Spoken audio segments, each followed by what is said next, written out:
C'est bon. Bonjour à tous. Merci d'être présent à ce webinaire Assurenco. Alors aujourd'hui, je ne suis pas avec Arnaud pour ceux qui le connaissent. Pour une fois, Arnaud n'est pas parmi nous.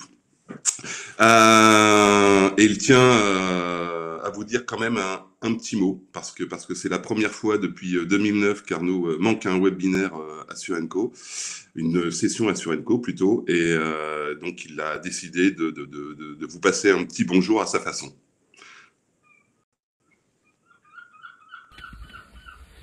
Bonjour à tous, je suis tout à fait navré de ne pas pouvoir être avec vous aujourd'hui pour partager ce moment exceptionnel d'Assurenco avec vous, mais mon activité professionnelle principale, je suis collaborateur mutuel évidemment, m'oblige à une réunion importante et je ne vais donc pas pouvoir participer à cette magnifique session sur la data.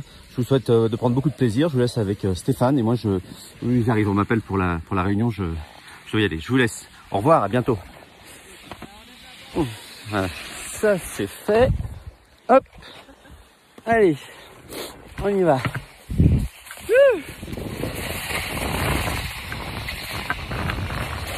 Ouh là là là là là là.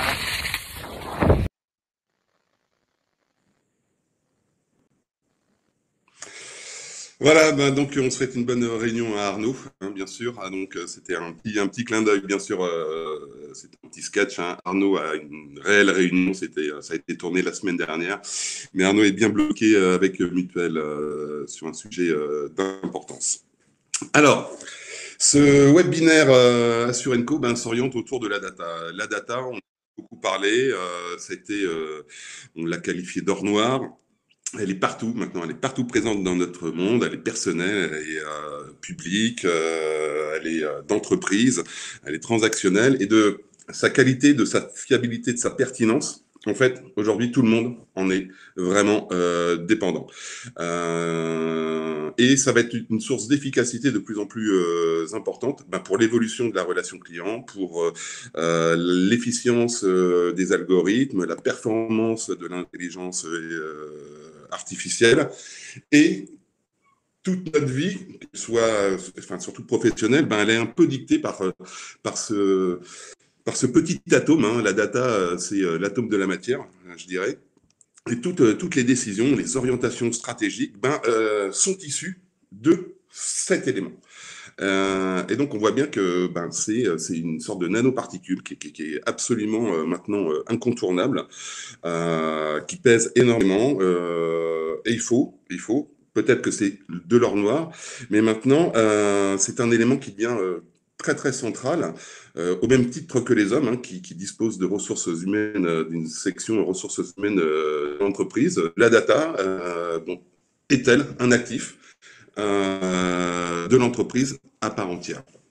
Et donc, si elle devient un actif de l'entreprise à part entière, eh bien, ça pose d'énormes sujets. Et nous allons essayer de balayer ces sujets grâce à nos intervenants qui vont être animés. Et j'ai la joie d'introduire, je suis très très contente de l'avoir à nos côtés, Laure Bourgeois, qui est l'une des grandes spécialistes des sujets, notamment de l'intelligence artificielle. Mais je vais la laisser se présenter elle-même et je vous souhaite un excellent webinaire. Merci encore d'être présent et de votre fidélité. Merci Stéphane. Du coup, bonjour à toutes et à tous pour cette conférence que j'ai le plaisir d'animer grâce à Assurenco. Donc, je me présente Laure Bourgeois, docteur en intelligence artificielle, cofondatrice de Codata School, qui est un organisme de formation spécialisé dans l'intelligence artificielle et le big data.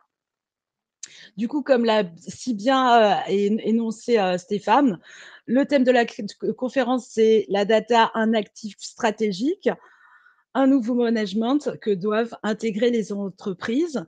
Et dans cette conférence, grâce aux intervenants, nous allons nous concentrer sur les usages, les questions métiers et leur impact sur le management centré data.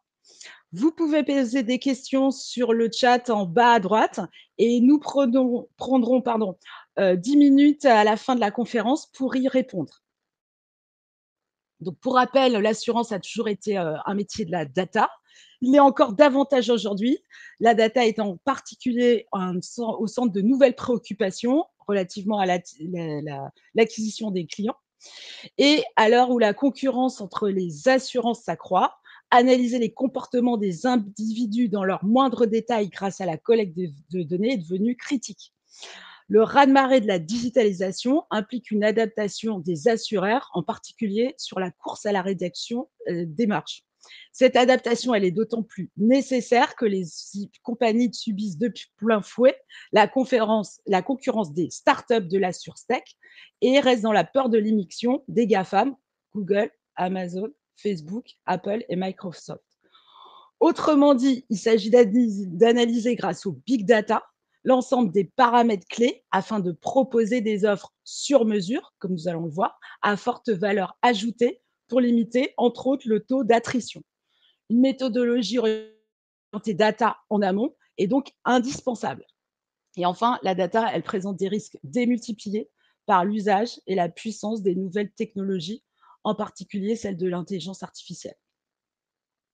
Après cette introduction, j'ai le plaisir de vous présenter les intervenants de cette conférence. Éric Lamouret, vice-président assurance et finances de la Fédération française de la cybersécurité, président du syndicat des courtiers de réassurance et d'assurance, le SICRA. William Béraud, directeur général de UBI, solution innovante d'échange, d'organisation, d'enregistrement de data 100% green RGPD. Thierry Loras et Hervé Rondeau de Capgemini Assurance, conseiller outils. Frédéric Boy, directeur général de WIDME, booster de vente, éditeur de solutions sur mesure en s'appuyant sur de l'intelligence artificielle. Maintenant, on va faire un premier tour de table en 10 minutes avec la question: en quoi la data est-elle un actif stratégique, amortissable, valorisable, qui implique véritablement un changement de paradigme dans le management, d'autant plus à cette période, pendant cette crise actuelle. Ce que je vais faire, c'est que je vais d'abord passer la parole à William de UBI. Et j'enlève ma caméra. Hop. Bonjour à tous. Merci Laure en fait pour cette introduction qui est très riche. Donc pour me présenter, en quelques mots, je suis le CEO et le cofondateur de UBI, qui est donc une marketplace qui permet d'échanger simplement en temps réel et en toute sécurité et dans le respect du RGPD des data fournisseurs avec des demandeurs pour enrichir, acheter des leads et faire de la validation d'identité, ce qu'on appelle communément le KYC. Et donc, on agit comme un tiers de confiance et notre solution se repose sur deux innovations. C'est la comparaison de data personnelle entre elles à partir de clés irréversibles et le fait que nos partenaires offreurs et clients ne sortent jamais les données en clair de chez eux. Donc, pour répondre à la question de Laure qui porte en fait sur la dimension de est-ce que la data est un actif stratégique au sens stratégie et comptable. Alors, si je regarde au niveau stratégique, on peut distinguer en fait trois types d'entreprises. Aujourd'hui, il y a les entreprises qui créent des produits et services et qui les adaptent en fait aux clients grâce à la donnée. C'est ce qu'on appelle en fait les entreprises data-driven. Il y a un deuxième type d'entreprises en fait qui ont fait de la data leur business model et qui naissent avec dans leur ADN entre guillemets la data. Donc ça, on va parler en effet de GAFA et de X-Tech. Donc X-Tech, FinTech, AssureTech, etc.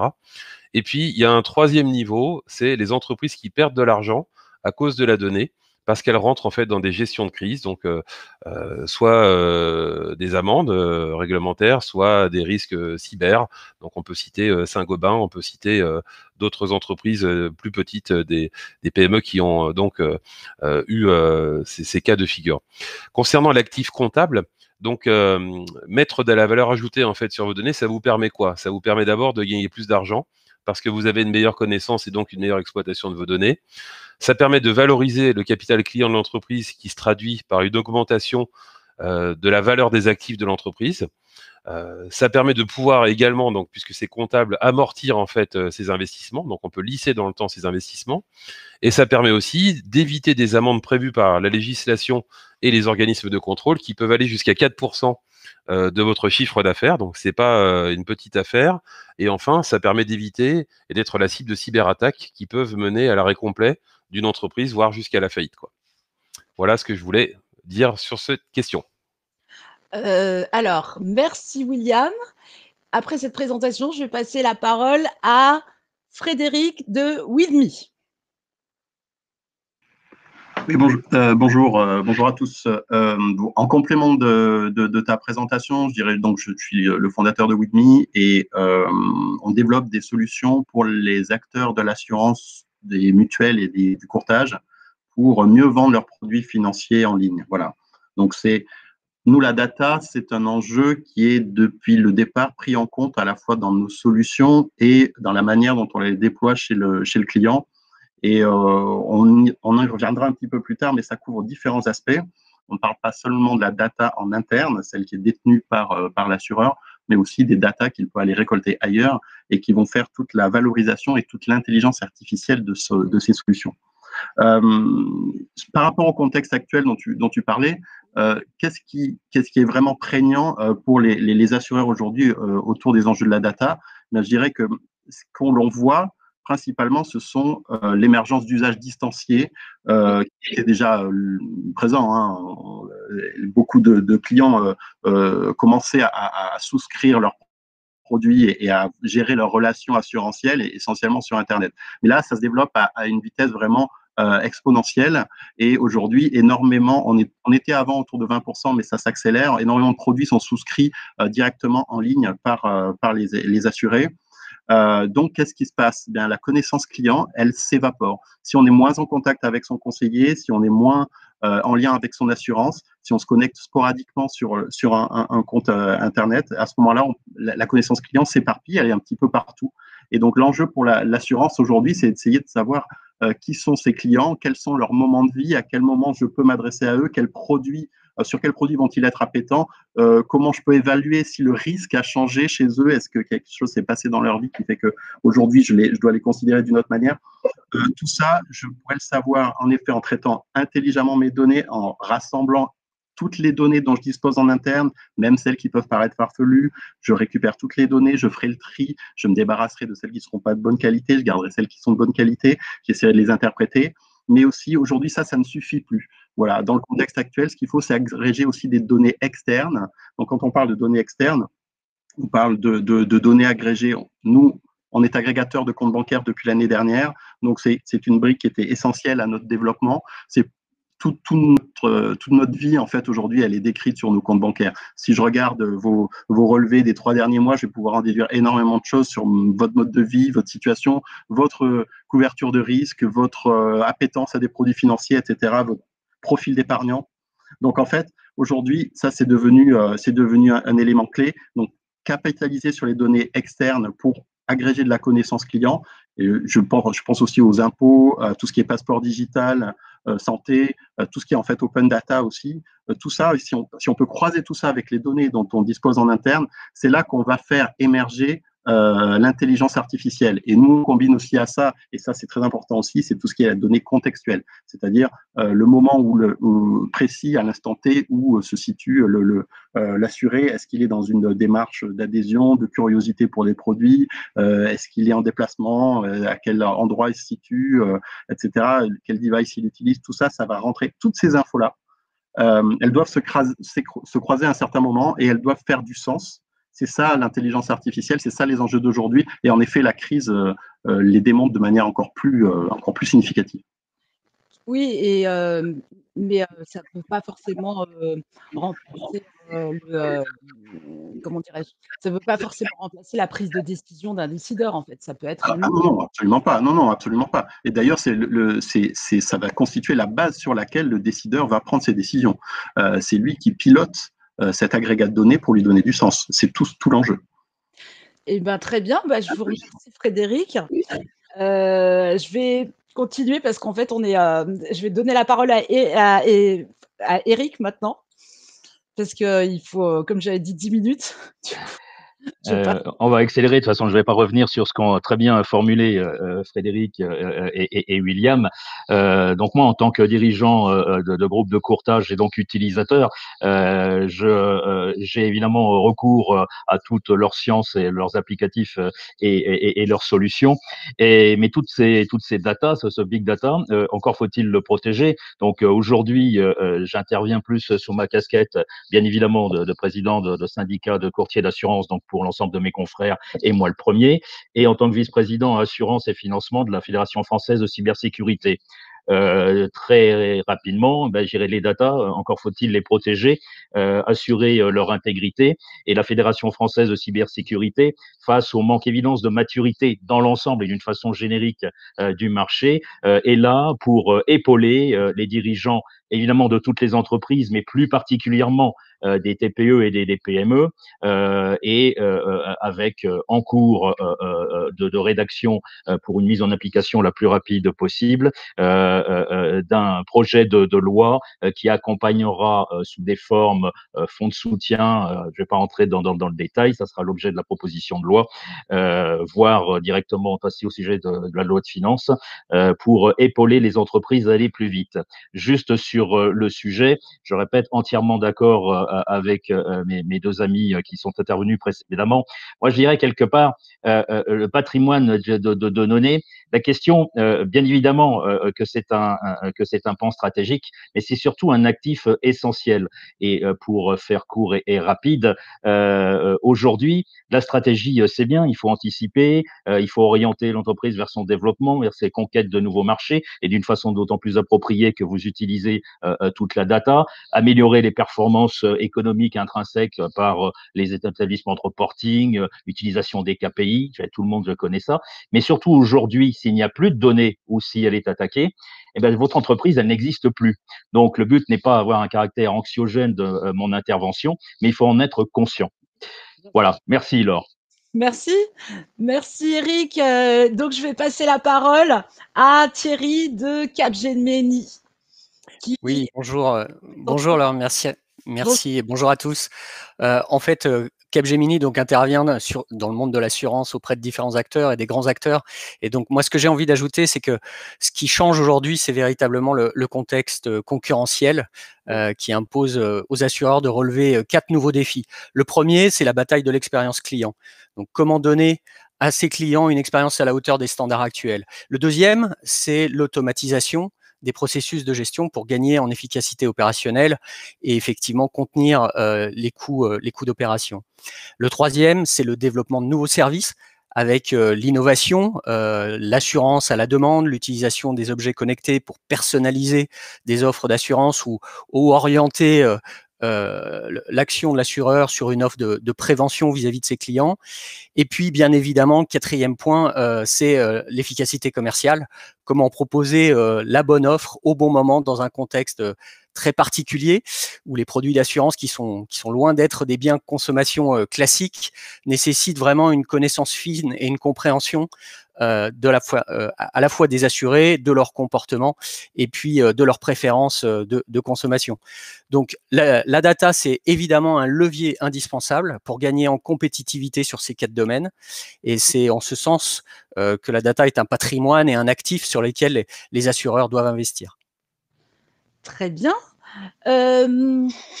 Alors, du coup, on va passer au cas d'utilisation de l'intelligence artificielle dans la data, puisque l'intelligence artificielle, finalement, comme vous l'avez dit précédemment, ça constitue une révolution pour le secteur de l'assurance. Il s'agit d'avoir une meilleure connaissance des clients et une évaluation aussi plus précise des risques de chaque cas. Et les assurances, elles peuvent proposer un service presque entièrement sur mesure, des contrats personnalisés. Et relativement à l'intelligence artificielle, nous pouvons distinguer 3 applications principales qui est la distribution, la gestion des risques et la gestion des sinistres. Ce qui nous amène à cette deuxième question par rapport à ces cas d'utilisation cités, distribution, gestion des risques et gestion des sinistres, quels sont ce qu'on appelle vos success stories? Donc, je vais faire un tour de table pareil en 10 minutes et je vais d'abord passer la parole à Thierry, que je viens de voir, de Capgemini. Oui, merci Laure. Eh ben, parmi les cas qui sont cités, moi j'ai envie de retenir deux. D'abord, la gestion sinistre. On accompagne par exemple un grand banque assureur à refondre sa gestion sinistre et à intégrer dans cette gestion sinistre des éléments justement de photos à distance soit, ou de données météo qui permettent de mieux servir les clients dans ces moments clés. Le deuxième exemple, c'est le conseiller augmenté dans le cadre de la distribution. Qui utilise dans le cadre d'un entretien client différentes recommandations qui sont extrapolées à partir de la data de l'assureur, que ce soit la data de transaction ou la data, j'allais dire, d'interaction sur le site web, par exemple, ou sur l'application mobile. Et pour lui proposer l'offre dont il a besoin au bon moment, dans une logique aussi de fidélisation, et puis avoir un feedback, collecter du feedback qui permet d'améliorer la relation tout au long du cycle de vie du contrat. Et puis un point, par exemple, aussi dans ce domaine-là, c'est notre partenariat Capgemini à travers le fonds Isaïe Capgemini Ventures dans l'InsurTech Zelros, qui a été annoncé récemment et qui s'inscrit pleinement dans cette direction. Très bien, merci Thierry. Je vais passer maintenant la parole à Frédéric de With.me. Oui, merci. C'était très évocateur l'exemple donné par notre ami Capgemini. En fait, c'est vrai que sur l'ensemble des secteurs que tu as cités, distribution, gestion des risques et gestion des sinistres, la data est capitale. Nous, historiquement, on est plutôt sur la distribution, mais aujourd'hui, avec notre nouveau produit d'agrégation bancaire sur lequel on peut faire de l'exploitation vraiment intelligente et fine de la data, on va aller très rapidement sur la gestion du risque et le scoring risque. Grâce à l'agrégation bancaire, ça va être un élément dont on pourra parler dans les prochaines semaines. Mais pour le scoring risque. Pardon ? Vous pouvez expliquer le scoring risque pour les... En fait, le scoring risque, ça va être assez simple. Hein. C'est à partir des données qu'on va pouvoir exploiter sur votre mode de vie et vos coordonnées bancaires, on va pouvoir définir un scoring de est-ce que vous avez un mode de vie qui est plutôt, j'allais dire, sain, ou un mode de vie plutôt casanier ou plutôt sédentaire. Est-ce que ça va être très macro dans un premier temps, ça va être un complément d'information à une qualification qui peut être aussi faite traditionnellement par des formulaires, hein. Mais disons que c'est un moyen de se rassurer pour l'assureur, de savoir qu'on a en face de nous quelqu'un qui ne présente pas a priori de risque particulier de ce que l'on peut voir de son mode de vie. Encore une fois, tout ça se fait bien entendu avec l'accord de l'assuré. On y reviendra après sur la partie RGPD.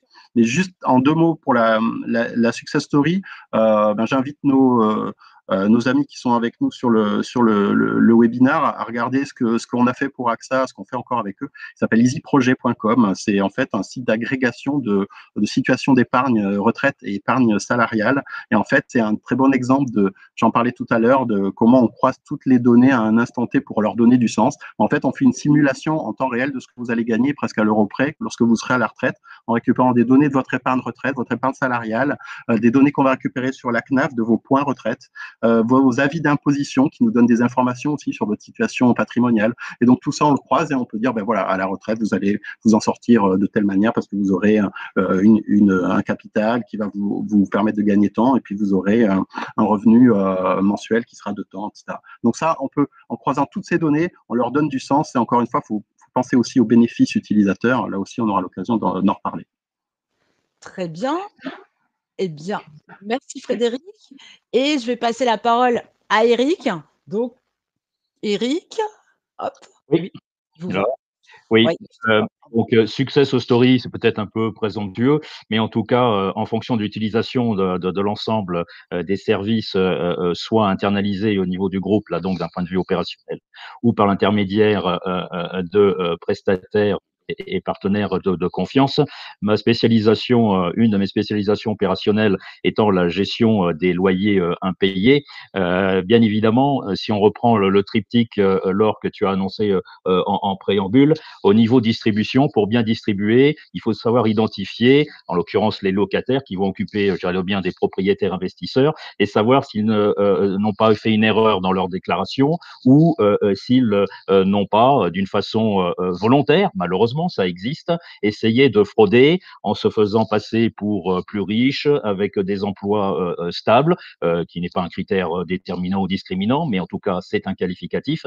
Donc, avec la data et les outils appropriés, on peut cerner ce genre de problématiques. Et ensuite, pour synthétiser la notion de gestion de risque et la lier à la gestion, je dirais, des sinistres, bien évidemment, mieux on maîtrise le risque en amont, plus la gestion des sinistres est bien appréhendée et anticipée. Nous avons, avec les outils data en interne, la possibilité de faire des projections qui sont géolocalisées en fonction de données. Par exemple, l'absence de locataires entre deux locations peut être projetée sur un outil analytique dédié et nous permettre d'avoir une influence auprès de nos partenaires, soit directement les clients en mode direct, soit nos confrères courtiers d'assurance qui nous font confiance en tant que courtiers grossistes, et leur dire, prêtons ensemble attention et voyons ce qu'il est possible de faire, d'adapter au niveau, je dirais, de l'offre, si elle n'a pas été suffisamment bien calibrée ou si la conjoncture ou structurellement les choses ont changé. Et ça nous permet, avec nos assureurs porteurs de risques, d'avoir une anticipation très fiable. Voilà. Du coup, pour préciser, vous pouvez donner le nom de l'outil ou? Il est interne, il est interne et on a travaillé avec Salesforce et avec d'autres, mais il est le fruit d'une courbe d'expérience sur un outil internalisé et qu'on a amélioré depuis maintenant presque 14 ans. Et la projection, parce que vous parlez de projection, Oui. la projection, elle est sur quelle fenêtre temporelle? C'est-à-dire, vous pouvez faire une projection, une estimation sur combien? Alors, elle est objectivement fiable sur 3 ans à partir de la période de synthétisation pour la projection. Elle peut être acceptée comme une analyse possible sur une période de 5 ans, mais en tout cas sur une période de 3 ans et avec les antériorités nécessaires, 3, 4, 5, quelquefois plus en fonction du portefeuille existant ou du portefeuille récupéré sur certains concurrents, on a une concaténation de données, un mode silo et une appropriation en fonction des différents niveaux de garantie. Et en l'occurrence, comme dans beaucoup d'autres, c'est très matriciel au niveau des garanties de loyer impayé. Donc, ça permet de viser juste plutôt que d'avoir une simple influence sur une augmentation, une diminution des franchises, une augmentation du tarif, qui sont somme toute, je dirais, des réflexes très très communs et qui ne nécessiteraient pas, je dirais, toutes ces sciences. Donc, c'est une véritable avancée pour nous. Très bien. Merci beaucoup, Eric. Maintenant, je vais passer la parole à William de Hubby. Oui, merci Laure. Donc, j'étais absorbé en fait par le discours très intéressant qu'il y avait.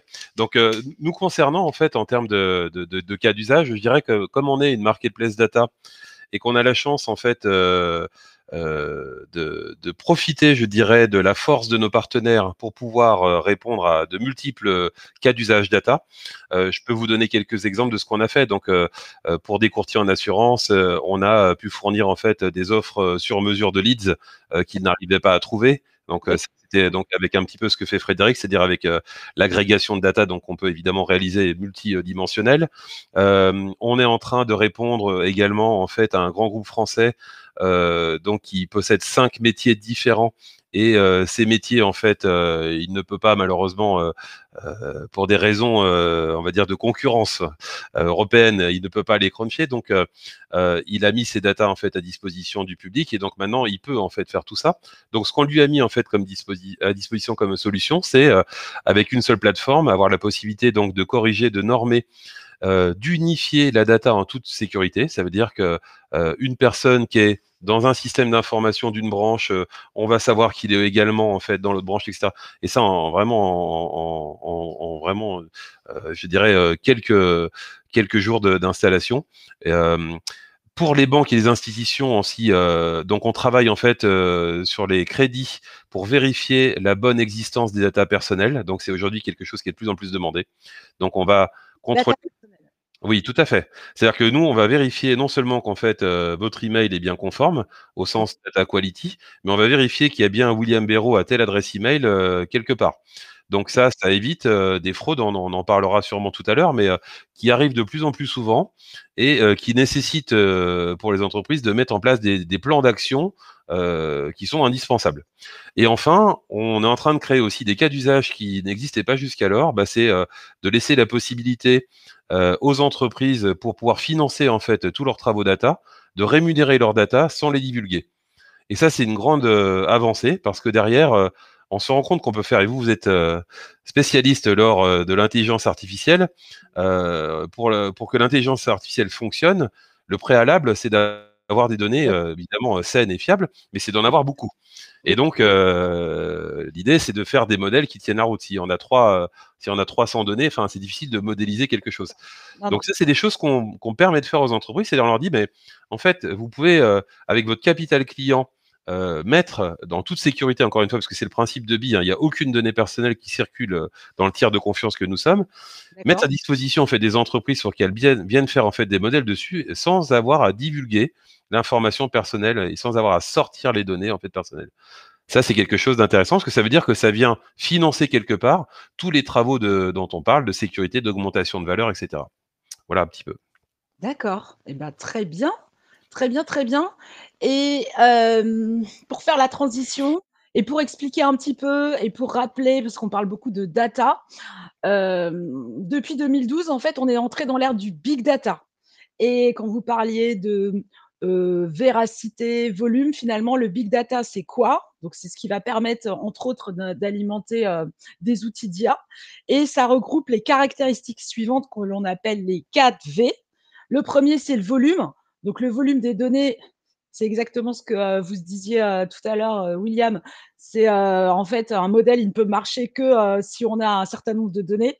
Alors, ça tombe bien, en ce moment, le volume des données, cette année, il serait de l'ordre de 50 zeta-octets, donc ce qui est un nom un peu barbare pour 10 puissance 21 d'octets, et avec une nette accélération due à la crise sanitaire. Le deuxième V, c'est la vitesse. Alors, on verra si jamais l'assurance, la data assurance peut le traiter. C'est-à-dire que certaines données sont dynamiques, certaines données ne sont visibles, parfois qu'une seule fois et seulement pendant une nanoseconde. Il s'agit de pouvoir les analyser en temps réel, donc c'est peut-être une question à voir. Troisième caractéristique, la variété. Donc, comme l'évoquait un intervenant tout à l'heure, c'est-à-dire que le format des données, ça peut être hétérogène. Vous pouvez utiliser des vidéos, des images d'un assuré ou du texte pour des téléconseillers. Et enfin, le quatrième V, c'est la véracité. Certaines données sont incertaines en termes de cohérence, fiabilité, qualité. Cela tient à de multiples facteurs et il s'agit de prendre en compte ces incertitudes afin de minimiser leur impact sur le résultat des algorithmes et ceux en particulier qui calculent un score de crédit.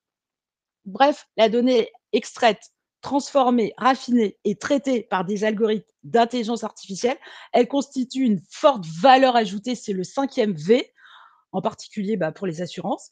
Ce qui nous fait aborder le thème central de la gouvernance de la donnée, éventuellement en temps réel. Est-ce qu'on doit piloter l'assurance par la data? Avec ces deux sous-questions, quelles organisations mettre en place pour gouverner les données au niveau de l'ensemble de l'entreprise? Métier, marketing, DSI. Et y a-t-il émergence de nouveaux métiers? Et là, en 5 minutes, je vais passer la parole à William, puis Hervé. Donc d'abord, William, je te laisse participer. Merci. Donc la première question en fait, est-ce que l'assurance doit être pilotée par la data versus l'inverse, quoi, en gros? Je pense que ça dépend des cas. En fait, il y a deux, ça dépend de la genèse qu'on a. Si l'entreprise s'est construite sur un modèle traditionnel, c'est plutôt l'assurance qui pilote la data et qui doit tout faire pour rendre simple et cohérent l'ensemble des produits et services à destination du client. Ça, c'est le premier modèle. A contrario, dans le cas d'une insurtech, on part évidemment des data et des analyses et des projections pour élaborer le business model. Donc, c'est complètement différent. Donc là, l'objectif, c'est la disruption en fait et les économies d'échelle qui seront réalisées, qui permettront en fait de satisfaire le client avec un service équivalent et un prix moindre. Si maintenant en fait je m'occupe de la question quelles organisations faut mettre en place pour gouverner les data au niveau de l'ensemble de l'entreprise, à minima en fait quand on parle de data, ce qui est le strict nécessaire en fait requis par la loi, ça s'appelle un DPO, un Data Privacy Officer, qui est donc une obligation en fait pour toutes les entreprises qui possèdent des data personnelles. Et puis après, je dirais que ça fluctue en fonction de la taille de l'entreprise et du nombre de personnes. Mais on va trouver ce que tout le monde connaît déjà, un DSI qui est donc le responsable des systèmes d'information. On peut trouver après un RSSI qui est donc le responsable en fait des systèmes de la sécurité des systèmes d'information. Lui, c'est le garant du temple en fait, au niveau des applications de l'entreprise. Et puis on va trouver d'autres métiers comme les data officers qui sont responsables en fait des data, donc les traitements, les enrichissements. Et lui, son rôle, c'est de surveiller le capital de l'entreprise. Autre question, est-ce qu'il y a une émergence des nouveaux métiers? Oui et non. Donc oui, parce que forcément l'innovation en fait augmente les possibilités autour de la donnée, donc l'IA, l'IoT, et ça entraîne une augmentation mécanique des métiers, donc des data managers, des data scientists, et donc ces nouveaux métiers qui coïncident avec les nouvelles technologies. Et puis il est à noter quand même que sur les aspects réglementaires, sécuritaires, les risques sont tellement importants aujourd'hui que les entreprises sont de plus en plus vigilantes et essaient, je dirais, tant bien que mal, d'éviter les gestions de crise. Donc ça, c'est, je dirais, pour le oui, donc il y a bien d'émergence de nouveaux métiers. Et en parallèle de ça, je dirais non, parce que l'émergence en fait de ces mêmes technologies augmente les possibilités de ce qu'on appelle le zéro code. Donc il y a plein de nouvelles technos qui arrivent et des plateformes qui simplifient, qui disruptent les chaînes de valeur. Alors ça veut dire quoi? Ça veut dire qu'aujourd'hui, on constate en fait qu'il y a une forte tendance à pouvoir créer des logiciels, des applications, gérer des bases de données et voire même à traiter de la data sans être du métier et sans même créer une seule ligne de code. Ça veut dire que la technologie, ça devient accessible au plus grand nombre et ça, c'est une vraie révolution. D'accord, oui, c'est parce qu'on va intégrer des briques, et on va récupérer des plateformes et on va pouvoir, créer des applications très facilement, en fait. Tout à Au fait. niveau technique, hein. Moi, je rebondis plutôt surtout sur le niveau technique. Du coup, là, je passe la parole, à Hervé de Capgemini. Hervé? Rondeau?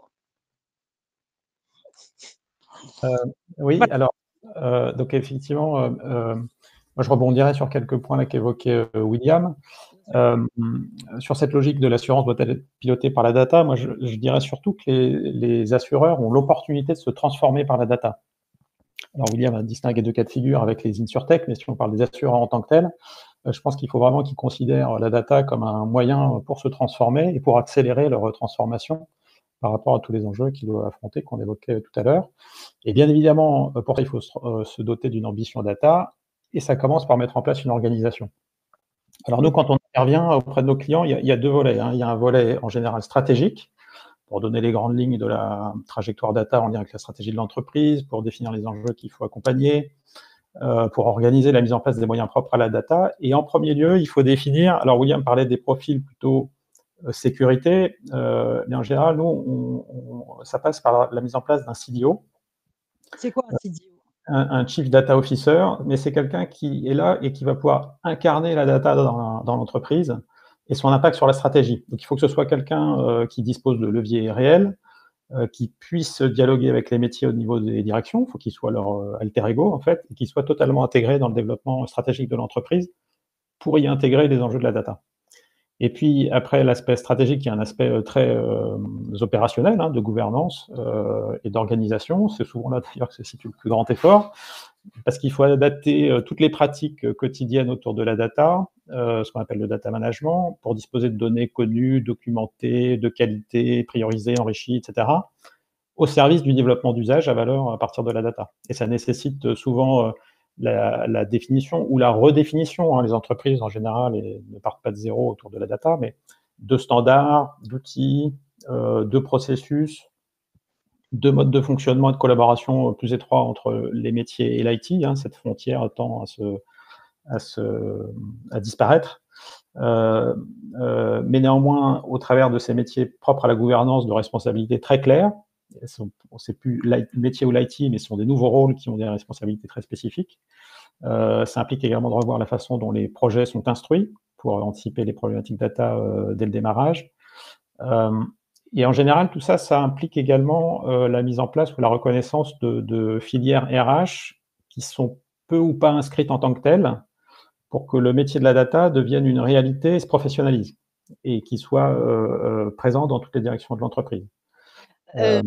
Finalement, en fait, vous introduisez la question suivante qui parlait de comment gérer l'intégration des métiers dans la culture de l'entreprise autour de la donnée, c'est ça?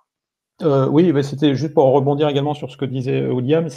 Moi, je pense qu'il y a quand même des nouveaux métiers, mais Oui. qui sont pas forcément des métiers très techniques, mais qui sont des nouveaux métiers liés à la gouvernance, des data owners, des data stewards.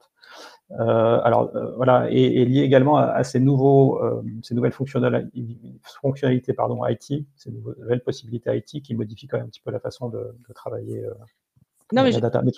je repose ma question. Data steward, parce que moi j'aime bien comprendre le terme en fait. C'est quoi un data steward?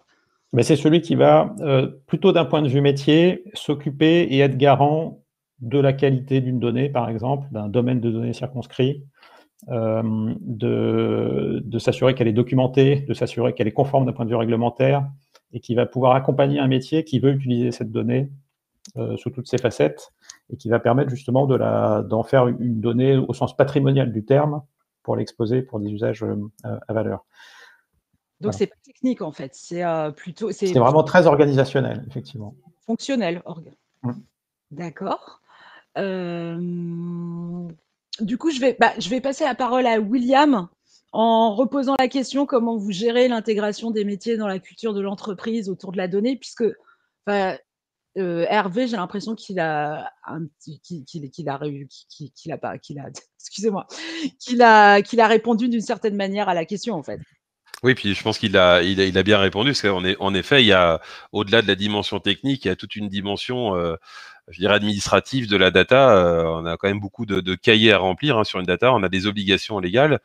Et en effet, la donnée, donc pour répondre à la question que tu poses, Laure, c'est l'intégration des métiers dans la culture de l'entreprise. C'est la donnée, elle n'est pas en fait l'attrait et l'épicentre d'un seul métier, évidemment. Quand on regarde les dimensions, donc données, RGPD, sécurité, et là je ne fais que parler que de 3 dimensions.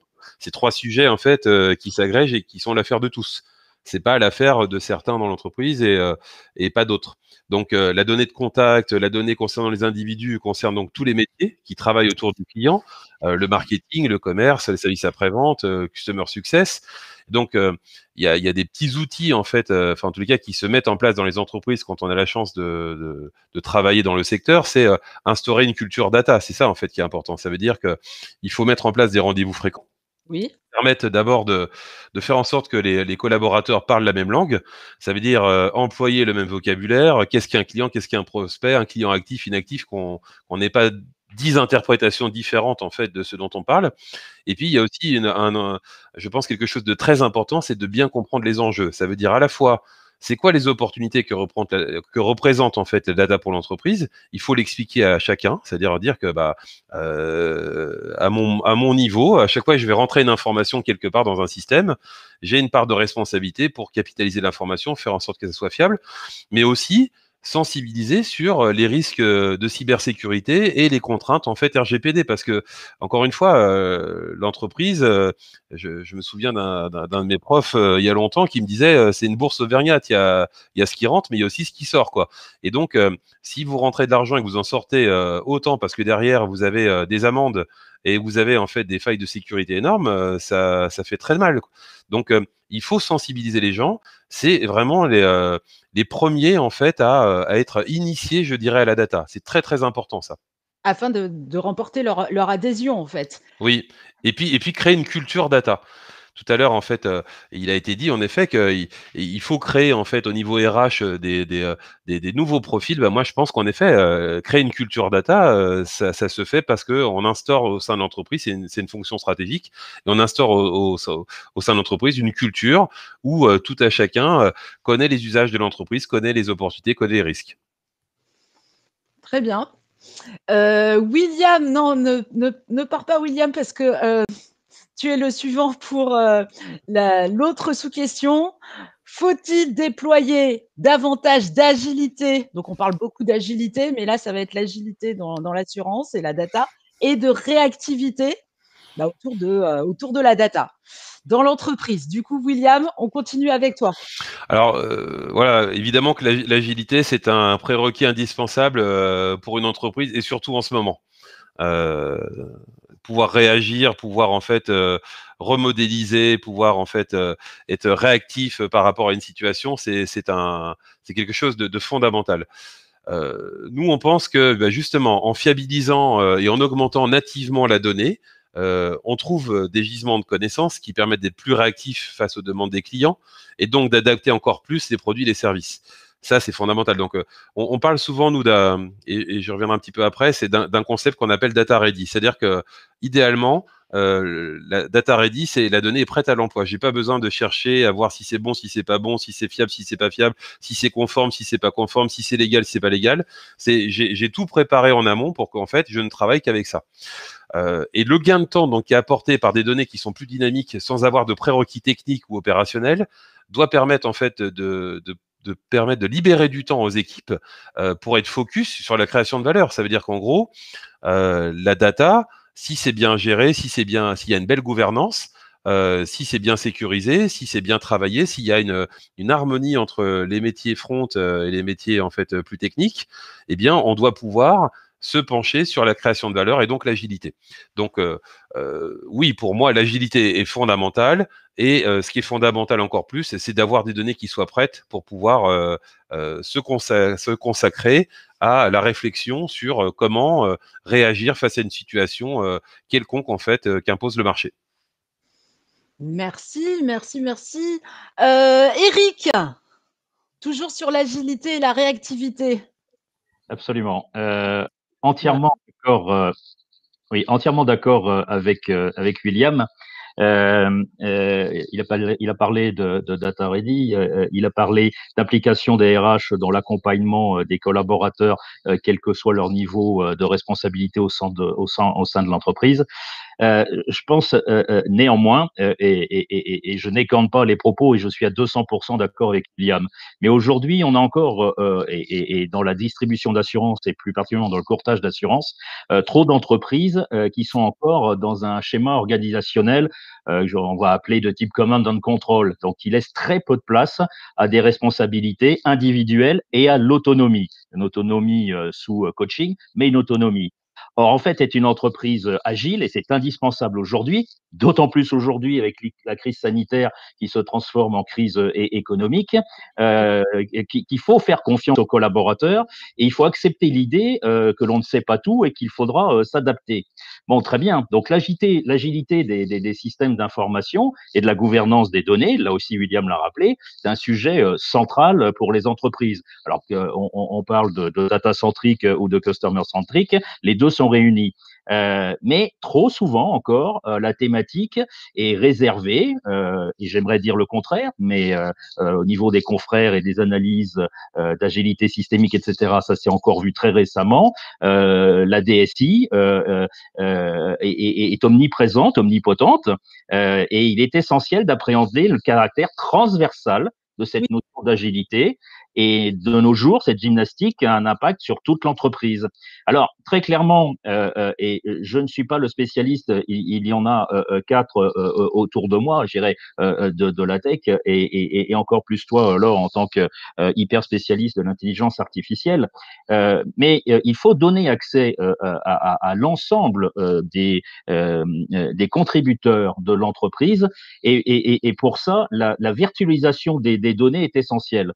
Alors, pour les rares qui ne sauraient pas, donc néophytes qui ne sauraient pas, la virtualisation des données, c'est une approche, comment on peut, qui permet d'unifier les données de plusieurs sources déjà dans une même couche, afin que toutes les applications que vous utilisez, les outils de génération de rapports, les utilisateurs finaux puissent accéder aux données sans avoir besoin de détails sur la source. Donc, c'est ce que disait William, il faut donner de la praticité et l'agilité qui est indispensable n'en sera que mieux servi. Donc là, je pense qu'on a sur le terrain, et d'autant plus sur des structures plus ramassées, elles ne sont pas moins intelligentes, elles ne sont pas moins dynamiques, mais il faut plus les accompagner, plus les coacher pour arriver à cette agilité tant souhaitée. Pour qu'elles puissent se parler les unes avec les autres. Exactement, y compris dans l'interprofessionnalité et se parler les unes aux autres, parce qu'aujourd'hui, les plateformes en sont la quintessence dans la distribution d'assurance. On sait très bien qu'on ne peut pas savoir tout sur tout, et d'autant plus à partir de data qui sont déjà elles-mêmes très complexes, qu'elles soient agrégées ou pas avec des données extérieures. Donc, c'est primordial. Merci Eric. Je passe la parole à Hervé. Euh, toujours sur l'agilité et la Sur réactivité. l'agilité, non, mais Eric et William ont déjà dit énormément de choses. Moi, je voulais juste rappeler que la data, par nature, c'est un monde d'expérimentation et de R&D. Donc, on ne Oui. sait pas forcément dès le départ comment ni quelle data va apporter une réponse satisfaisante à un enjeu métier. Oui. Il faut expérimenter pour trouver les bons critères qui vont avoir, par exemple, un impact sur un score ou un algorithme. On peut être amené à brasser des volumes de données énormes pour entraîner un modèle. Voilà. Et tout ça dans des logiques d'itération avec des boucles de feedback. Et donc, cette agilité, elle est portée par cette culture de la R&D qui doit se développer à la fois dans le métier et dans l'IT. Et il faut comprendre que c'est totalement indispensable parce que sinon, ça freine l'innovation, ça freine la réussite des projets et ça ne met pas en valeur la data. Ça fait plutôt considérer la data comme un frein. S'il faut 6 mois pour entraîner un modèle, bah, plus personne n'en veut en fait. Et donc, chez nos clients, ça se traduit par des demandes pour travailler justement des fois sur les méthodes projet, comment on introduit cette culture de la R&D, notamment dans les projets de data science, hein, pas forcément, mais quand même beaucoup, parce que c'est quand même là l'ère de la guerre. Et également sur, alors Eric en parlait, sur des technologies de type virtualisation qui peuvent permettre d'accélérer l'accès aux données, et de plus en plus également sur des réflexions sur les plateformes data, soit des plateformes cloud, soit des plateformes hybrides, pour justement disposer d'un supplément d'agilité, des nouveaux services managés disponibles voilà, et fréquemment mis à jour, des puissances de calcul et de stockage instantané. Voilà, tous ces leviers dont les entreprises ne disposent pas en général en interne et qui leur offrent ce supplément d'agilité. D'accord, pouvoir récupérer aussi la force de frappe d'autres entreprises en fait. C'est ça. Frédéric, est-ce que vous avez quelque chose à ajouter? L'agilité, la réactivité, toujours dans le cadre de la data? Je pense qu'à peu près tout a été dit, donc je vais faire gagner du temps à tout le monde. Juste, voilà, j'en profite pour faire un petit peu de pub aussi à William. C'est ce qu'il a dit qui me paraissait, moi, important que je vois sur le terrain. Il a parlé de cette data readiness, là. Pour qu'il y ait une vraie transversalité entre les différentes BU, entre les différents métiers, et qu'on puisse communiquer cette data, il faut qu'elle soit dans un format le plus simple possible, le plus partageable possible, et il faut que l'endroit où elle est centralisée soit le plus agnostique du format de la data. Voilà. Donc pour qu'elle soit partagée, il faut qu'il y ait cette notion, il l'a très bien résumé, cette notion de data readiness, son format, sa structure, ne doit pas, même sa qualité, ne doit pas être un frein à sa consultation et à son partage, surtout pas. Voilà, juste un mot à ajouter là-dessus. Très bien. On a pris un petit peu de temps, du coup, je vais peut-être un petit peu accélérer. Enfin, du coup, autres questions. Comment se prévenir des risques cyber et comment garantir une hygiène informatique? Eric, le spécialiste de cybersécurité. En 6-7 minutes, il y aura 2 intervenants, peut-être Capgemini en plus. Alors, bien sûr, je vais essayer de faire vite. Et spécialiste, oui, mais surtout, je dirais praticien, pardon. Comment se prémunir des risques cyber? Donc déjà, la banalité de dire j'ai une cyberassurance, il me plairait, j'irais de vous dire en tant que distributeur de ce type d'offre que l'assurance, j'irais la panacée, c'est un leurre. Donc ça ne veut pas dire qu'elle n'est pas utile, mais ce n'est que le chapeau de toute une organisation en amont. Donc comment se prémunir? On peut parler d'audit. Donc l'audit est un constat et le constat ne doit pas faire oublier la mise en application et la réparation des différentes failles. Donc pour essayer de synthétiser, bien sûr, l'audit de votre infrastructure, qu'elle soit organisationnelle et physique, parce qu'une entreprise, bien évidemment, sont des outils, sont des applicatifs, mais ce sont des hommes. Et puis généralement, là aussi, je ne vais pas enfoncer une porte ouverte, les hommes peuvent être la porte d'entrée à toutes les failles qui vont générer une cyberattaque et donc une dégradation, je dirais, des systèmes, voire leur paralysie. Donc, repérer les vulnérabilités du système d'information pour les rectifier au plus vite en appliquant des solutions sur mesure. Deuxième grand item, évidemment, l'audit des systèmes, de vos systèmes applicatifs. Déceler les failles de sécurité de toutes vos applications et les corriger rapidement, là aussi, agilité, grâce aux contre-mesures données. Et bien évidemment, si ça n'a pas été recetté et préparé en amont sur des scénarios de crise, autant vous dire que ce n'est pas au moment où ça arrive que vous aurez le temps de le faire d'une façon sereine. Bien évidemment, mais là, c'est des stratifications, y compris, il ne faut pas l'exclure, des coûts supplémentaires, les tests d'intrusion. Donc, les hackers éthiques sont là pour ça. Simuler une attaque contre votre organisation, votre entreprise, comme le ferait n'importe quel pirate informatique, mais lui, pas du tout bien intentionné, pour repérer vos failles avant qu'elles ne soient exploitées par un hacker agressif. Bien évidemment, auditez aussi votre environnement de données et cloud. Protégez les données, celles de vos clients, en éliminant toutes les fuites et les failles de sécurité. Facile à dire, mais si vous ne l'appréhendez pas, vous êtes certain que ça ne sera pas rectifié. C'est pas qu'on a tendance à l'oublier, mais dans les présentations des axes de cybersécurité, on le passe peut-être trop souvent. En tout cas, c'est mon expérience de praticien et de travaillant avec des entreprises pour les conseiller. C'est l'audit des infrastructures téléphoniques, les ERP, les messageries. Donc, les intervenants en ont parlé. Sur le terrain, c'est pas toujours une priorité. Donc, il faut bien évaluer le niveau de sécurité de vos infrastructures de communication pour garantir le plus haut niveau de confidentialité. Et bien sûr, quand vous êtes un partenaire sur vos clients, et on l'est tous, l'audit des systèmes industriels. Votre système, c'est bien, mais protéger celui que vous auditez et que vous allez cribler chez vos clients, c'est aussi très important.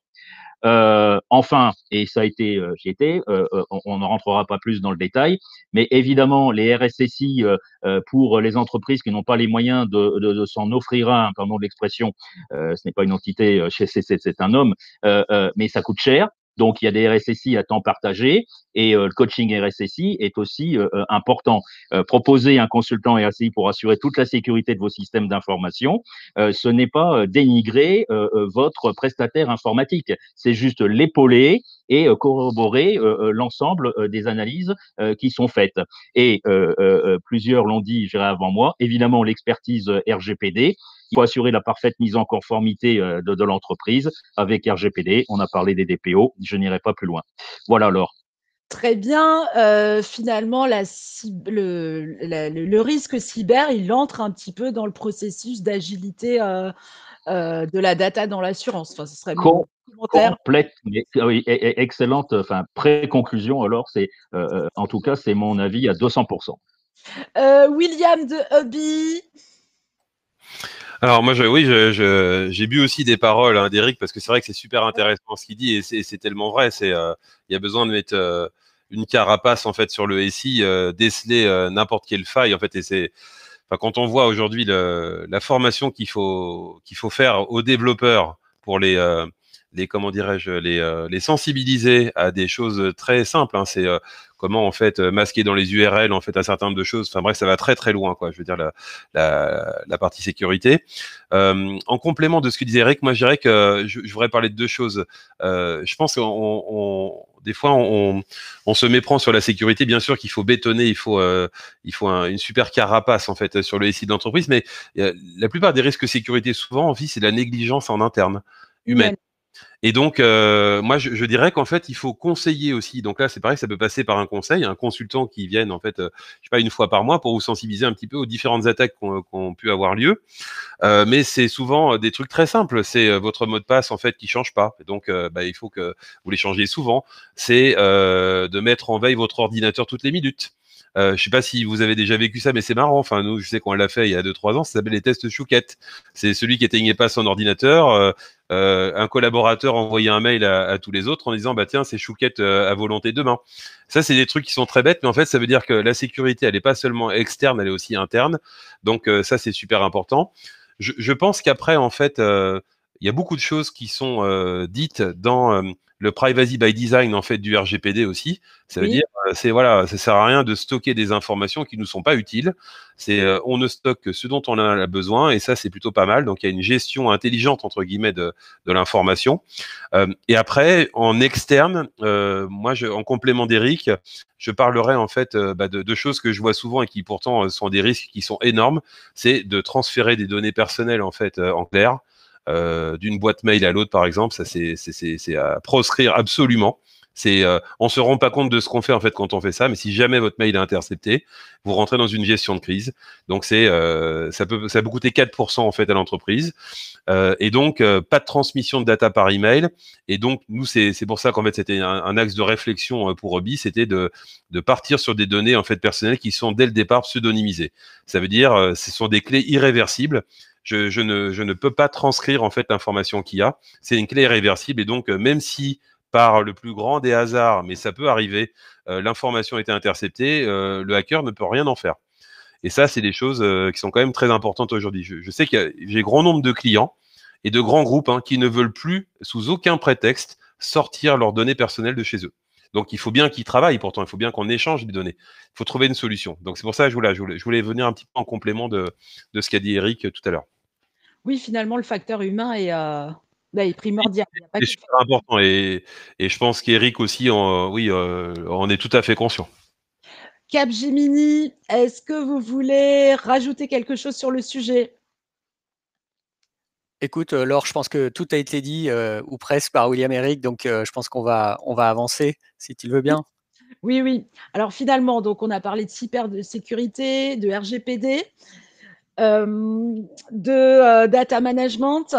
Moi, je vous fais remarquer qu'il est important que la valeur ajoutée ne se fasse pas au détriment des clients les plus fragiles, c'est-à-dire de ceux qui présentent les profils les plus à risque pour les assureurs.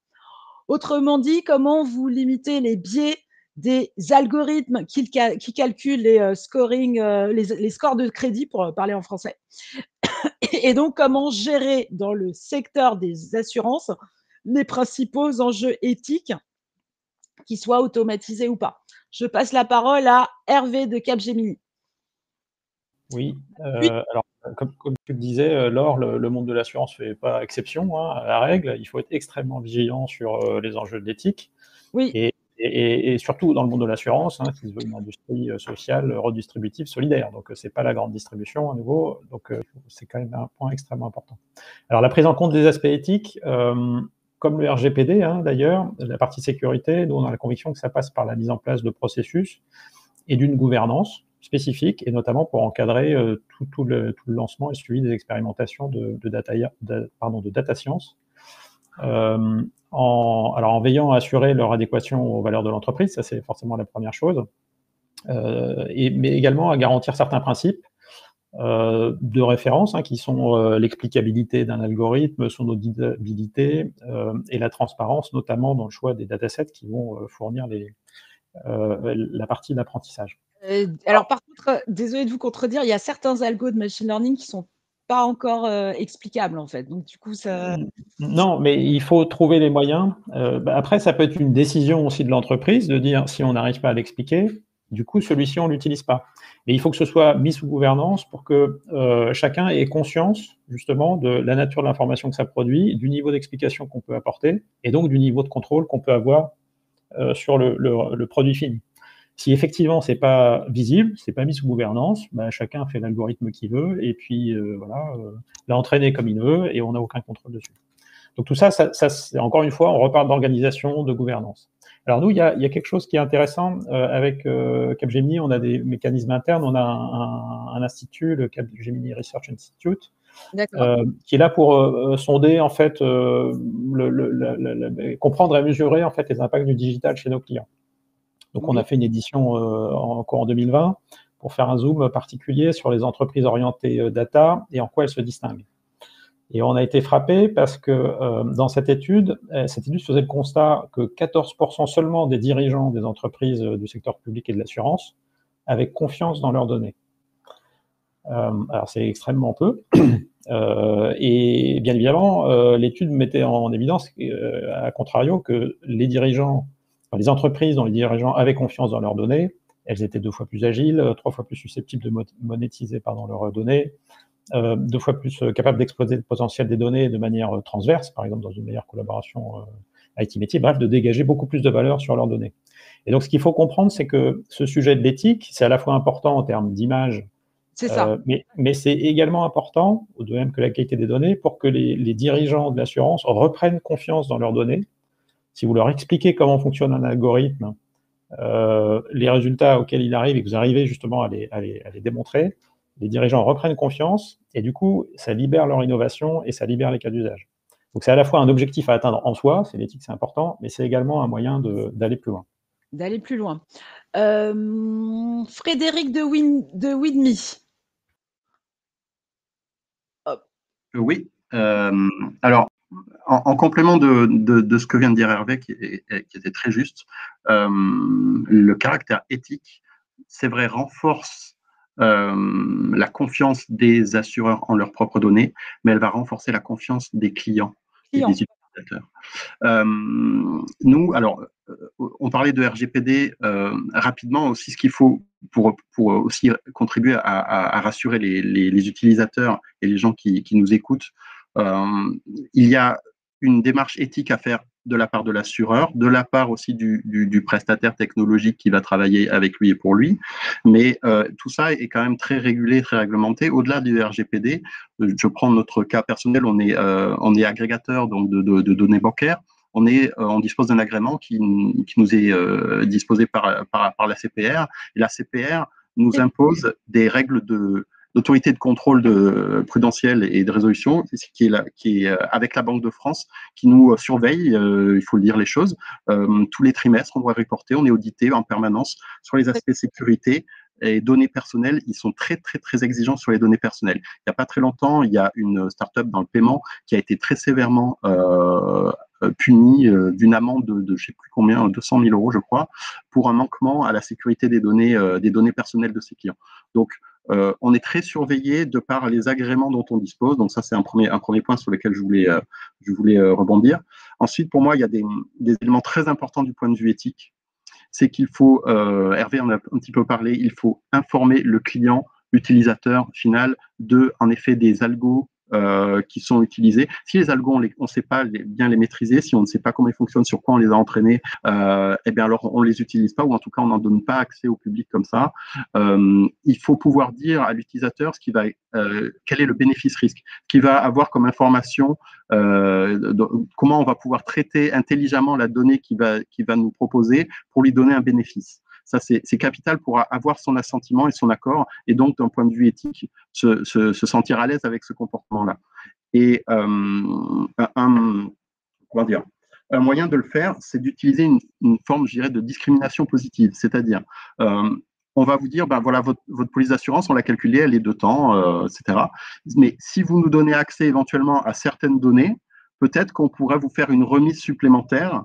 Ce qu'il ne faut pas, c'est que ça puisse, c'est que l'accès aux données, le fameux scoring, crédit dont on parlait, ou scoring santé, ou ce qu'on veut, ce scoring-là, il ne faut pas qu'il puisse venir détériorer la relation client et qu'elle puisse venir au détriment de l'utilisateur ou du client. Ça doit être éventuellement proposé comme un bonus. C'est-à-dire, si vous voulez souscrire à cette analyse, peut-être qu'on pourra vous faire bénéficier d'une remise supplémentaire, etc.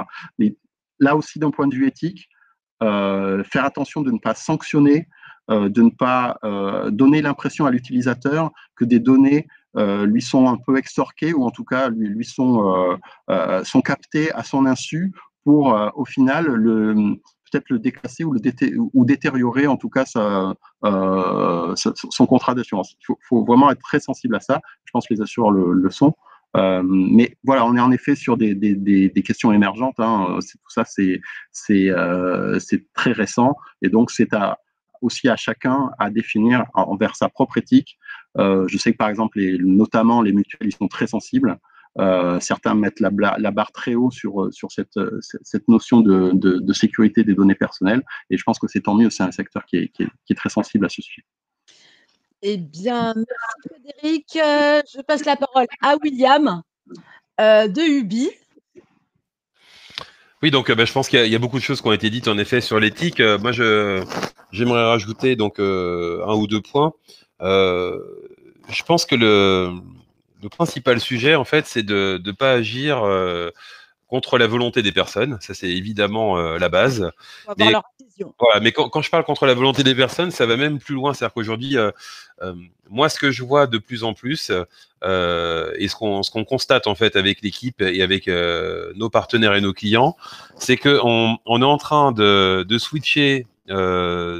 entre guillemets des actions de masse, marketing de masse, vers en fait de la dentelle. Alors, vous savez, c'est le fameux adage la bonne offre au bon moment à la bonne personne. On arrive à ça, et je pense que l'agrégation d'informations, d'être au bon moment, de savoir que la personne en fait consent en fait à fournir des informations parce qu'elle souhaite un service de meilleure qualité, ça se comprend dans les deux sens. Aujourd'hui, ce qu'on n'accepte plus, c'est d'être embêté entre guillemets par téléphone, quel que soit l'autre canal qu'on utilise, à notre insu. Enfin, on n'a rien demandé, etc. C'est vrai que ça, c'est. En revanche, si je vais sur un parcours web ou sur un parcours retail et qu'on facilite en fait mon intégration plutôt que pendant 10 minutes donner mon adresse, mes coordonnées, etc. Tout en ayant en fait un système qui me permette vraiment d'agir sur ma décision, c'est-à-dire voilà, on a en fait les informations sur vous. Est-ce que vous acceptez en fait qu'elles soient transférées à tel institut, etc. Je reçois donc une confirmation. Eh bien là, au contraire, je suis super preneur parce que ça veut dire que je vais pas perdre mon temps avec des choses qu'on a déjà. J'ai un ami que j'ai eu ce matin au téléphone qui me disait par exemple, il a été sur un site marchand. On lui a demandé en fait de rentrer ses coordonnées personnelles parce que, soi-disant, il y avait une livraison offerte. Et dans la seconde qui suit, c'est l'organisme bancaire qui lui a redemandé la même chose. Enfin, c'est super lourd, quoi, je veux dire. Donc, il faut, en fait, avec le consentement des gens et de manière éthique, on peut faire des choses. Enfin, pour moi, la technologie sert à ça. Il est hors de question de faire des choses à l'insu des gens. Par contre, la technologie doit simplifier aussi le remplissage, la qualification des données et le fait que les entreprises puissent proposer des services qui soient de plus en plus adaptés à ce qu'on attend. Eh bien, merci William. Je passe la parole à Eric. Hop. Oui, alors, bon, un tout dernier point. Il s'avère que dans les différentes fonctions, je suis membre permanent du comité scientifique de l'école polytechnique d'assurance. Et cette opportunité m'a amené à rencontrer Jérôme Béranger, qui est chercheur à l'INSERM et qui par ailleurs le dirigeant fondateur du label ADEL, et c'est là où je veux en venir. Et on discutait ensemble, il me disait qu'il était indispensable d'établir des attentes et des préconisations éthiques spécifiques à l'assurance qu'on appelle 4.0. Donc ça, c'était dans le cadre d'un livre blanc que l'ensemble des membres du comité scientifique avaient rédigé et édité mi-2018, donc qui s'appelait Être assuré en 2030. Je pense qu'on l'aurait pu l'intituler en 2020 parce que on était encore trop frileux dans nos préconisations. Jérôme disait que ça passe absolument par un nouveau cadre de confidentialité des données personnelles, en se concentrant plus sur la responsabilisation de l'usage de la data par les entreprises, les organismes qui les collectent, les croisent, les analysent, les exploitent, et moins sur alors moins, ça ne veut pas dire sans, et moins sur le consentement individuel au moment de l'acquisition. Donc justement, j'irai Jérôme, et je lui rends hommage, il est toujours parmi nous, mais toujours très actif, la prise en compte de cette nécessité a justement donné le jour au label éthique ADEL, ADEL, c'est Algorithm Data Ethic Label. Je vous encourage, si vous avez quelques instants cet après-midi ou ce soir, à aller sur le site www.adel-label.com et qui se fait autour du traitement des données numériques et notamment en assurance, c'est ça qui est précieux dans cette analyse et ce retour d'expérience pour donner du sens, de la sécurité, de la confiance auprès des professionnels de l'assurance et de leurs clients. En gros, l'initiative, elle se fonde sur le principe de la responsibility by design ou l'ethic by design, vous l'appelez comme vous voulez, l'un ou l'autre, c'est-à-dire intégrer des exigences et des bonnes pratiques éthiques dès la conception des nouvelles technologies, de l'information de communication, jusqu'à leur utilisation finale. Oui, d'accord. Et on peut aussi auditer les algorithmes. Bien sûr, absolument. Très bien. Alors du coup, donc on a pris un peu de retard. On arrive à la conclusion. Vous me confirmez, Stéphane, si on a toujours 10 minutes pour la conclusion et les questions? J'entends pas. Bon, donc le tour de table de la conclusion, c'est quelles sont vos convictions et votre vision en termes de facteurs clés réussite afin que la data en tant qu'actif déploie toute sa valeur ajoutée? C'est surtout une conclusion s'il y a des points sur lesquels on doit insister. Donc, je passe la parole d'abord à Frédéric. Alors, moi, je vais pour qu'on ait chacun le loisir de donner un point clé, je vais insister sur un seul, et c'est celui qui fera le lien avec la question précédente. Oui. C'est la clarté du bénéfice client pour l'usage de la data. On n'aura pas l'adhésion du client si on n'a pas expliqué clairement quel serait son bénéfice. Donc, c'est pour moi un enjeu clé, c'est l'adhésion du client. Ça rejoint ses aspects éthiques. Aujourd'hui, c'est très nouveau. Il y a des formes de réticence. Il y a aussi des fantasmes sur les algorithmes dont tu parlais, comment ils sont entraînés, est-ce qu'ils sont réellement maîtrisés, est-ce qu'ils échappent pas un peu à leur créateur. Donc, pour être vraiment, pour assurer le public sur ces usages et pour qu'ils se démocratisent le plus largement, il faut être très, très clair sur le bénéfice client. Voilà. D'accord. Alors, bénéfice client, du coup, la personne suivante, c'est Eric. Eric, de nouveau. Entièrement d'accord avec Frédéric, il a bien fait d'en insister sur ce point, donc je n'y reviens pas. Moi, j'irai les facteurs de succès, j'aurai 4 items, j'irai pour aller vite et donner place aux questions de nos sympathiques participants qui nous font plaisir de nous écouter ce matin, en cette fin matinée. C'est 1, avoir conscience que vos collaborateurs ne sont pas des analystes. Vous allez me dire, on le sait. Oui, mais j'irai, il faut le prouver et puis il faut l'appliquer au quotidien dans l'organisation, à la gouvernance de la société. 2, privilégier la simplicité d'accès et la visualisation de la donnée. Là aussi, on y est revenu, mais je pense que c'est essentiel.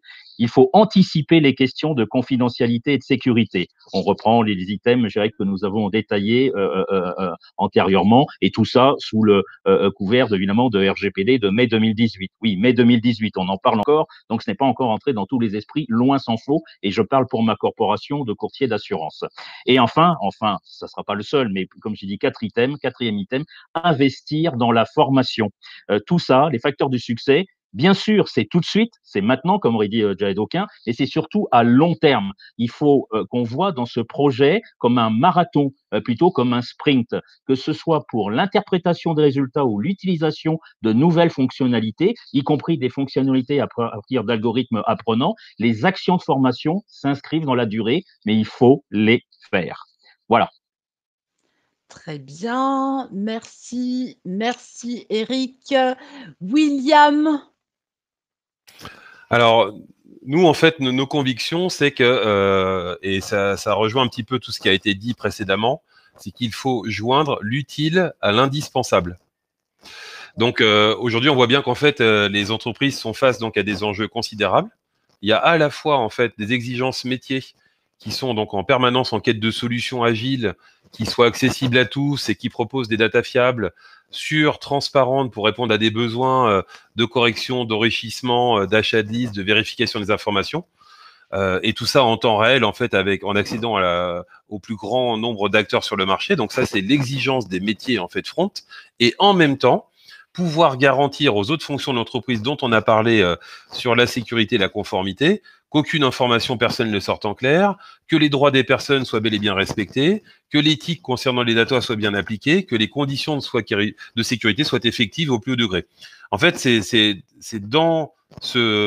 avec ces postulats, je dirais qu'on a imaginé EBI et qu'on espère en fait pouvoir apporter beaucoup d'aide en fait aux entreprises. Ben, merci beaucoup. Je donne la parole à Capgemini. Oui, merci Laure. Moi, je dirais que parmi tous les éléments qui ont déjà été cités, on a au sein de nos clients la préoccupation majeure de tirer la transformation sur tous les aspects, que ce soit la mise en place de socles techniques, la mise en place d'organisation et de nouveaux métiers, comme Hervé l'a rappelé tout à l'heure, mais aussi la mise en place de gouvernance, de processus et d'acculturation des collaborateurs à la data. Donc, beaucoup de choses à faire en même temps et à traiter en même temps pour faire de cette donnée véritablement un actif et un actif valorisé, valorisé à la fois par les clients, valorisé par les partenaires, valorisé en interne aussi par les dirigeants des entreprises d'assurance. Donc installer ce nouveau cadre d'utilisation de la donnée et de valorisation de la donnée, à la fois par une approche data et une approche usage sur des sujets concrets qui constituent vraiment le facteur clé de succès des entreprises aujourd'hui et demain. Très bien. Et est-ce que Hervé a quelque chose à rajouter? Non, non, je pense que tout a été Non. dit. Merci. Merci pour votre participation. Est-ce qu'on a encore le temps de passer aux questions? J'aimerais bien qu'on puisse passer aux questions. Stéphane? Bah, moi, j'ai suivi avec une attention, mais assez impressionnante, vraiment la qualité des interventions. Et on voit que la data, c'est bien vraiment une clé de voûte pour non seulement le secteur assurantiel, mais pour l'ensemble presque de l'évolution de notre société, de la digitalisation dans laquelle on est actuellement et qui va d'autant plus s'accélérer. Hein. Je pense que la période qu'on vit a donné, je dirais, a catalysé, a donné un coup d'accélérateur à cela. Donc, plein de mots. Il faut être agile, il faut être adaptatif, la gouvernance, la culture, les métiers, l'aspect patrimonial. J'ai entendu quelquefois ce mot. Donc effectivement, on est dans ce mouvement où la data, ça devient un véritable actif qu'il faut manager avec un ensemble de facettes qui correspondent à tous les pans d'une entreprise, image, juridique, informatique, risque, relation client. Et sans oublier, c'est pour ça que j'ai bien aimé également nos intervenants, sans oublier l'aspect client et l'aspect on dialogue, donc facilité de dialogue aussi, non seulement dans l'entreprise, mais à l'extérieur de l'entreprise avec des partenaires. Voilà, donc moi je dirais simplement un grand merci. C'est vrai qu'on a pris un peu de temps. Un grand merci à tout le monde pour ces exposés passionnants. Un petit clin d'œil, un merci à ActuSite également qui nous a permis d'organiser ce webinaire. Merci bien sûr à toi Laure pour avoir animé ce webinaire. Est-ce que tu veux rajouter quelque chose, Laure? C'était pour non, en fait moi je rajouterais que l'important, alors moi je parle d'un point de vue technique, hein, l'important c'est de pouvoir aussi auditer les algorithmes, les labelliser en termes de gouvernance. Il y a pas mal de scientifiques qui réfléchissent là-dessus en ce moment. Il y a énormément de travaux dessus. Et ce qu'il faut savoir, c'est que les résultats des algorithmes de machine learning, c'est des statistiques avec une marge d'erreur.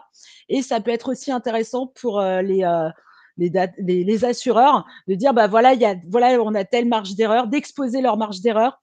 Et enfin j'ai aussi une réflexion par rapport à tout ce qu'on appelle l'open data, c'est-à-dire les données qui sont en accès libre. Et pareil, ça peut être un facteur de confiance pour les clients, en fait. Si on ouvre une partie des données ou si on ouvre une partie des algorithmes, de donner de la transparence dans les algorithmes, dans les spécifications.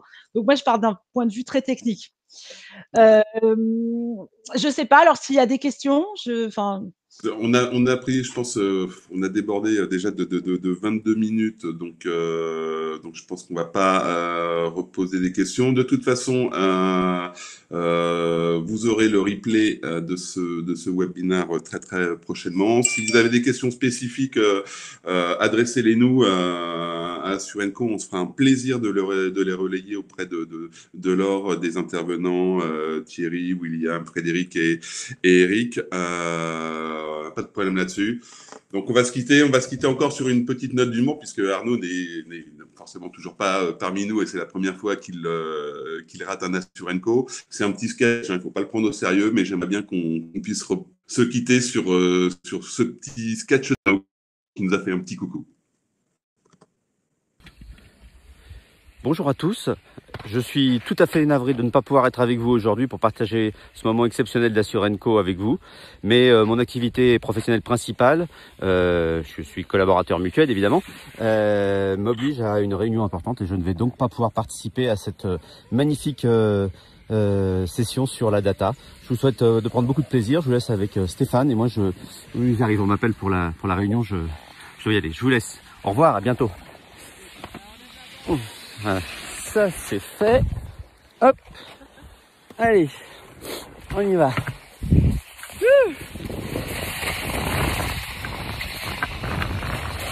Ouh là là là là là là.